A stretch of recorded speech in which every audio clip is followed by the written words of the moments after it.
तो रैली ख़त्म हो चुकी है, तो अब ग्रुप कैप्टन भी ख़त्म हो गया। कोई सोच नहीं सकता था कि तने तना जो है ना कोई 50-60 लोग जो है ना वो ऑल द वे, अब रोड के ऊपर भी अगर 650 किलोमीटर जाते हैं तो वो एक लेंथ होती है, और हम जो है ना ऑल द वे कराची से लेके गवादर तक, जो कि दुनिया की सबसे बड़ी बोट रैली थी, हमने उसको जो है ना अबूर किया और पाकिस्तान को ये एजाज़ दिलवाया।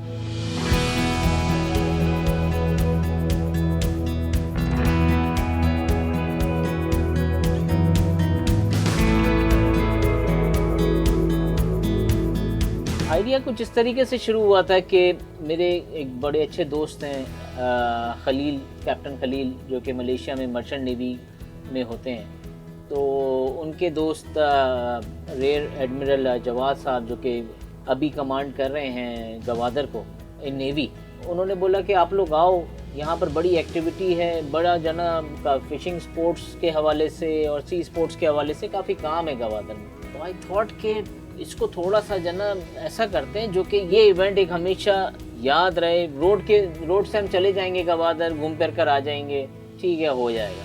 तो हमने क्यों ना बोट्स के अंदर जाया जाए। तो जवाद साहब को वो आइडिया पसंद आया। नेवी में आगे उन्होंने नेवल चीफ को पिच किया, नेवल चीफ ने भी इसको बोला नहीं, इट्स अ गुड आइडिया। तो बस वहाँ से हमारा सफ़र शुरू हुआ। सबसे पहला जो है वो मेरे बहुत अच्छे दोस्त फवाद से जना मैंने रब्ता किया, मतलब यार ये प्रोग्राम है, हमें ये टास्क मिला है। तो फवाद ने बोला कोई मसला ही नहीं है, करते हैं इसको। कैसे भाई? बोले भाई तुम जो है वो आगे की चीज़ें संभालो, मैं पीछे की चीज़ें संभालता हूँ। मतलब ठीक है भाई, मतलब प्रिंटिंग, लॉजिस्टिक, मर्चेंडाइज वगैरह तुम्हारा काम हो। मतलब कोई मसला नहीं, मतलब ठीक है। यहाँ पर जो जितने भी हमारे वोटर्स हैं, हमारे 2 क्लब्स हैं यहाँ पे कराची में, एक PF यार्ड क्लब है और एक DHA मरीना क्लब है। इन दोनों को मैंने प्रपोज़ किया कि यार ये इस तरीके का एक आइडिया है, क्योंकि यहाँ से हम लोग जाएंगे 5 दिन में, हम लोग गवादर जाएंगे। तो उन्होंने बोला कि ठीक है यार, अपना if everything is good then we can go. तो वेदर भी अच्छा होगा, I think we can do it. एक बोट का जो खर्चा था सिर्फ फ्यूल का वो 8 लाख रुपए का, और हम 10 बोटें यानी कि 80 लाख रुपए जो है वो सिर्फ पेट्रोल का खर्चा है। बड़ी रकम है, यानी कि आपने 6 दिन में जो ना उसको भुगा देना। हर कोई था इस्तेताब, लेकिन मतलब यार स्पॉन्सर से जो ना इसकी हम लोग कोशिश करते हैं। स्पॉन्सर से किया तो वो हमें 30,000 लीटर की रिक्वायरमेंट थी, 20,000 लीटर हमें PICT ने ऑफ़र किया, 10,000 जो है वो SAPT ने किया। सिर्फ फ्यूल का तो मसला नहीं था, ठीक है आपको जो ना आपकी बोट के खाने के लिए तो मिल गया, लेकिन हमारे खाने के लिए, हमारे लॉजिस्टिक के लिए, चीज़ों के लिए तो बैंक इस्लामी ने हमें हाथ पकड़ाया। तो ऐसे करते करते करते हमें जो ना वो पेप्सी वालों ने हमें जो ना बोला कि ठीक है आपको ड्रिंक्स, यानी कि वो था कि एक मुसाफिर निकला है रास्ते के ऊपर और उसको जो ना कोई रुमाल पहना रहा है, कोई टोपी पहना रहा है, बोला बस तू चल, मैं हूँ, हम लोग हैं पीछे। दोस्त यार भी सारे जो ना वो इसी तरीके से। तो बस वो सिलसिला शुरू हुआ और हम लोग कोरंगी के चैनल से 2 दरिया से ऑल द वे फिर हम लोग गए हैं। पहले चरना पे हम लोग गए, चरना पे हमने जना वो थोड़ा टाइम रुके, वहाँ पे एक्सप्लोर किया। उसके बाद फिर ऑल द वे हम लोग फिशिंग करते हुए और मारा पहुँच गए।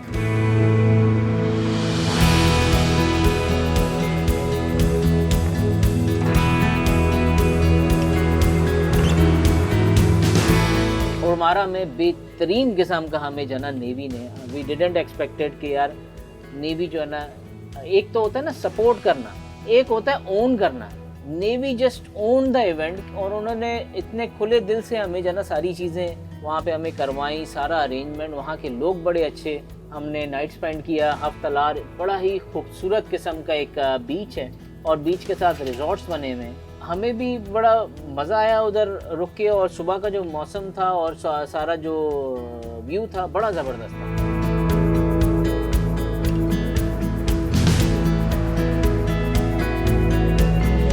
अगले दिन का जो हमारा ट्रिप था वो था ऑल द वे घोड़मारा से हमें अस्तोला आइलैंड जाना था। हमारा जो सबसे जो मेन जो पॉइंट था वो अस्तोला आइलैंड है।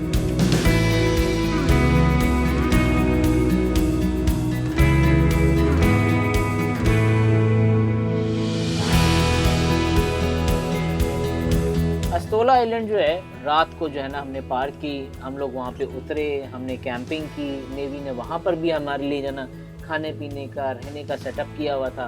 सारे बच्चे उतर गए, यानी कि बच्चे जो है वो 10-10 साल के बच्चे हमारे साथ गए थे। 5 दिन के वॉयज के अंदर इस बोट के अंदर जो है ना वो बच्चे भी हमारे साथ जा रहे थे। एस्तोला आइलैंड की खास बात ये है कि वहाँ पर रात को टर्टल्स आते हैं और टर्टल्स जहाँ पर पैदा होते हैं ना वहीं पर आके वो अंडे बच्चे करते हैं। तो वो रात को आते हैं, वो हैचरी है उनकी, वहाँ पर आके वो बैठते हैं और अंडे देते हैं और उसके बाद फिर वो चले जाते हैं। तो रात को बच्चे बड़े फॉर्चुनेट थे, वो जैसे ही आगे बीच की तरफ बढ़े तो उनको एक बड़ा सा जना टर्टल नज़र आ गया। बच्चों ने पहली दफ़ा देखा था रियल लाइफ में एक इतना बड़ा टर्टल, और वो भी वाइल्ड में। तो इट वॉज एन एक्सपीरियंस बच्चों के लिए। अच्छा, हमारा प्लान था कि हम सुबह जाके देखेंगे, सुबह जना उठेंगे फिर जाके देखेंगे। तो मैंने रात को बच्चों को भेज दिया था, बच्चे गए, उन्होंने वीडियोस बनाई और सारी चीज़ें कर आके जना वो आए, उनको बड़ा मज़ा आया उसमें। हम लोग जब सुबह गए अनफॉर्चुनेटली वो टर्टल्स जा चुके थे, अपना जो भी उनका एक रूटीन होती है वो कर आके चले गए थे। हम लोग बस वहाँ से नाश्ता वाश्ता किया है। अच्छा, नाश्ता जब कर रहे थे पूरा सूरज यानी कि 8 बजे का सूरज निकल गया था और अचानक से पता नहीं कहाँ से एकदम जैसे जो ना कोई फौज आती है ना क्लाउड्स की, वो पूरी आ गई ना, और उसने पूरे आइलैंड को जो है ना ऊपर से, नीचे नहीं ऊपर से जो है ना उसने ढक लिया।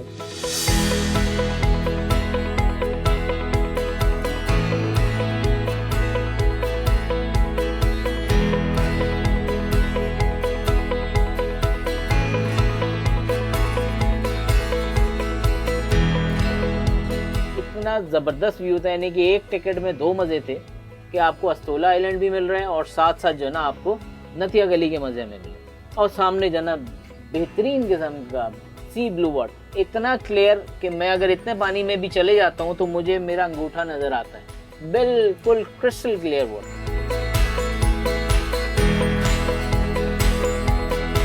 हमने वहाँ से अपना वॉयज शुरू किया। 12 बजे हमारी जना वो 10:30-11 बजे हमारा था कि जना वहाँ से निकलेंगे। हम वहाँ से निकले हैं। हमारा एक और स्पॉट था वहाँ पर करीब में ही, एक एस्तोला आइलैंड के बिल्कुल बैक साइड पे एक जहाज़ डूबा हुआ है। पता नहीं किसी ज़माने में वो जहाज़ डूबा होगा। तो वो जहाज़ जो है वो तकरीबन कोई 30-35 फीट की डेप्थ के ऊपर है। तो अल्हम्दुलिल्लाह मेरे बच्चे भी डाइवर्स और भी दूसरे हमारे डाइवर्स थे, तो वो उन्होंने वहाँ पे डाइव की, उसको पूरा एक्सप्लोर किया।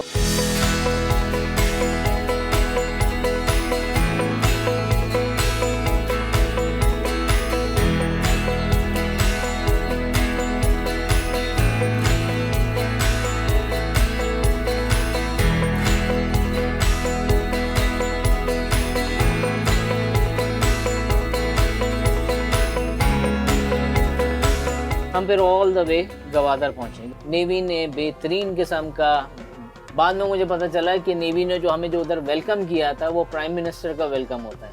प्राइम मिनिस्टर को जो प्रोटोकॉल दिया जाता है, क्योंकि नेवी उस इवेंट को ओन कर रहा था।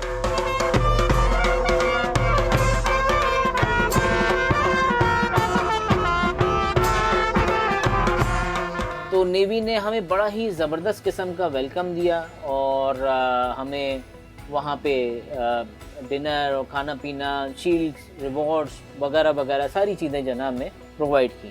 अच्छा, इसी दौरान जना एक और रात को हमारे साथ एक और सीन हो गया कि कुछ लोगों ने पैनिक फैलाना शुरू कर दिया कि यार वेदर ख़राब हो रहा है। हमारा था ये कि हम लोग वहाँ पर आएंगे गवादर में एक दिन स्टे करेंगे और गवादर से और आगे जाएंगे ईरान बॉर्डर तक, जो कि जीवनी है। अनफॉर्चुनेटली वो लैप हम लोग नहीं कर पाए क्योंकि कुछ लोगों का मानना ये था कि वेदर ख़राब हो रहा है। और क्योंकि मैं एज एन ऑर्गेनाइज़र, फवाद मेरे साथ और अब्दुल्ला भाई, हमने हिस्से अपने बांटे हुए थे। एक दो बंदे जना वेदर देख रहे थे, तो उन्होंने बोला वेदर ख़राब हो रहा है। तो हमने भी चेक किया, इतना वेदर नहीं ख़राब था, लेकिन आई थॉट कि if you go against group then it will be bad.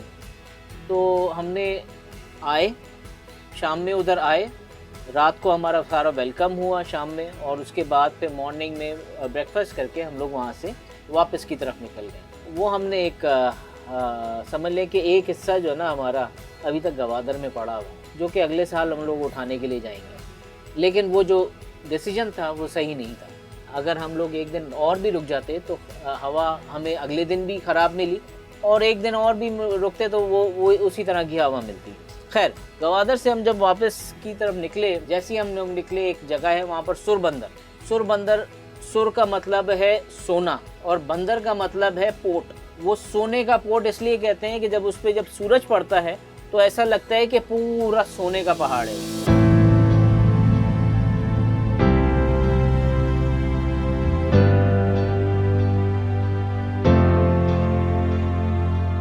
वहाँ पर हमें एक मछली लगी जिसको डोराडो कहते हैं या माही माही, ग्रीन कलर की बड़ी खूबसूरत किस्म की मछली होती है। तो हमने बोला यार it's a good start tournament के लिए। खैर हम लोग फिर आगे निकले और फिर ऑल द वे हम ओडमारा पहुँचे। ओडमारा पे फिर वही रूटीन हुई, हमने फ्यूलिंग की, खाना खाया। इस दफ़ा हम लोग ज़मीन पे नहीं उतरे हफ्तालार रिजॉर्ट के अंदर, हम लोग बोट्स के अंदर ही जना हमने क़याम किया और यहीं पर ही जना हमने अपने बिस्तर बिछाए और हम लोग सो गए। सुबह ही सुबह मैंने सबको बोला था मैं 4 बजे सबको उठा दूँगा। मैं खुद 4 बजे उठा, मैंने यार थोड़ा सा अर्ली हो जाएगा, 1 घंटा उनको और छोड़ता हूँ। 1 घंटा और छोड़ा, फिर मैंने चलो आधा घंटा, 5:30 बजे मैंने सबको उठा दिया। सबको जाना वायरलेस पे करके फ़ोन करके मैंने सबको, मतलब चलो भाई अभी निकलना है ना। हम लोग वहाँ से निकले हैं और फिर हम लोग को ऑल द वे कराची का हमने रुख लिया है और कराची का रुख लेते हुए हम लोग कॉन्टिनेंटल शेल्फ की तरफ गए। ये तो रैली हमारी यहाँ तक 650 किलोमीटर की, जो कि दुनिया की सबसे बड़ी बोट रैली थी, वो कंप्लीट हो गई थी बग़ैर किसी नुकसान के, बग़ैर किसी आउट हुए सारे के जाना 11 के 11 खिलाड़ी जो है ना हमारे जाना वो हमारे साथ। और अगले दिन हमारा फ़िशिंग टूर्नामेंट ऑन हो गया। अब ये जो फ़िशिंग टूर्नामेंट होता है ना, ये जंग होती है, यानी कि हर बोट जो है ना वो एक समझ ले कि एक जंग की पोजीशन में आ जाती है और बताती नहीं है कि जना वो कहाँ पे फ़िशिंग कर रही है। खैर हम वहाँ से निकले, हमें जना काफ़ी तेज़ हवा मिली। हमारे जो एक्सपर्ट्स थे उनके मुताबिक हवा नहीं होगी, काफ़ी तेज़ हवा मिली। हमारी इतनी ज़्यादा हवा मिली कि हमारी बोट से आगे यूँ पानी अंदर आने लगा। तो खैर हम लोग आगे बढ़े हैं। हम लोग एक जगह है जिसको कॉन्टिनेंटल शेल्फ बोलते हैं, उसकी डेप्थ जो है वो 1000 मीटर तक चली जाती है, यानी कि 1 किलोमीटर की डेप्थ है पानी के अंदर। वहाँ पर बहुत बड़ी बड़ी मछलियाँ लगती हैं। हमें वहाँ पर बड़ी मछली तो नहीं लगी, लेकिन हमें डॉल्फिन्स ने वेलकम किया। वो हमारी बोट के आगे यूं अटकलियाँ मारती हुई जना खेलती हुई जंपे लगा रही हैं। तो मेरे ख्याल से 150-200 जना डॉल्फिन होंगे। तो उसमें जना वो हमारे साथ, हम तो फिर वो मछली सब भूल गए ना, हम लोग यार इन्हीं के साथ खेलते हैं ना, यानी कि इतना मज़ा आ रहा था उनके साथ। वो चली जाती, फिर थोड़ी देर बाद के आ जाती बोट के आगे, फिर जो ना वो सामने जंपे लगा रही होती। बड़ी ज़बरदस्त किस्म की जो ना वो हमारी एक एक्टिविटी हुई। वहाँ पर सबसे ज़्यादा फ़िश एक्टिविटी होती है। हम लोग वहाँ पे खड़े हो गए, वहाँ पर हम लोग जगिंग का मतलब होता है कि नीचे डाल रहे हैं और मछली निकाल रहे हैं। तो हमारे एक बड़े अच्छे दोस्त अहमद भाई को 33 kg की जना टूना फ़िश लगी। तो वो जना बोट जो फर्स्ट प्राइज़ था इसका फ़िशिंग टूर्नामेंट का, जो कि मरीना सी क्राफ्ट ने दिया था, जो कि 28 फीट की बोट थी। और अल्हम्दुलिल्लाह सारी चीज़ें बहुत अच्छी से हुई, बहुत ही ज़बरदस्त हुई। अब सूरत हाल ये है कि अब इसकी स्टोरीज़ जो है ना वो आगे से आगे जो है ना फ्लोट कर रही हैं। जो फ्यूचर का जो हमारा प्लान है वो कुछ इस तरीके से है कि लोकल इवेंट तो हमने कर लिया है। हम लोग यहाँ से लेके दुनिया की सबसे बड़ी बोट रैली, जो कि सब लोग बोल रहे थे कि इट वाज एन इम्पॉसिबल, जो कि हमने पॉसिबल करके दिखाया। अगला हमारा ये है कि ओमान, कतर, ईरान, आपका यूएई, सऊदीया, यमन, बहरीन, इन सब से बोटर्स को हम लोग इनवाइट करेंगे और इंटरनेशनल वाटर्स के अंदर मिलेंगे, जो कि आधा रास्ता वो कवर करेंगे और आधा रास्ता हम लोग कवर करेंगे।